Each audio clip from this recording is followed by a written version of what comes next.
Sceptre monitors are popular budget-friendly displays, but they often have a frustrating limitation. They default to 60 Hz refresh rate even when they support much higher rates. Refresh rate measures how many times per second your display updates the image. It's measured in hertz.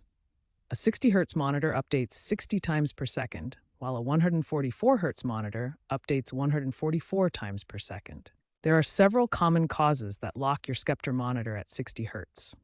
The most frequent culprit is using an older HDMI cable, particularly HDMI 1.4, which has limited bandwidth.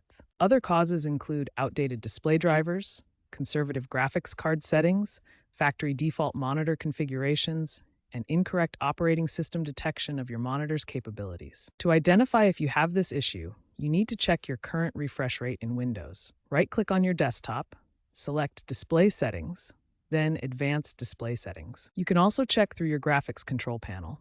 NVIDIA users can access the NVIDIA Control Panel, while AMD users can use AMD software to view and modify display settings. If you find that your monitor is stuck at 60 Hz despite supporting higher refresh rates, you've identified the issue.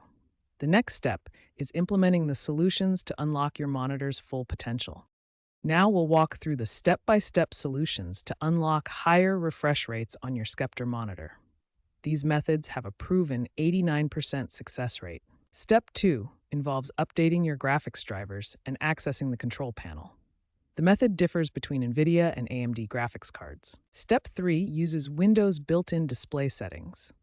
This is often the simplest method and works regardless of your graphics card brand. Step 4 involves checking your monitor's built-in settings.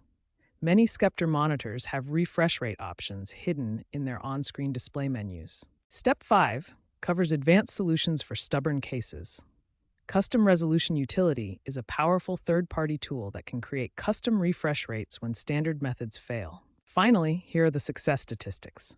Cable upgrades solve 42% of refresh rate issues, making them the most effective first step. These proven methods work for the vast majority of users.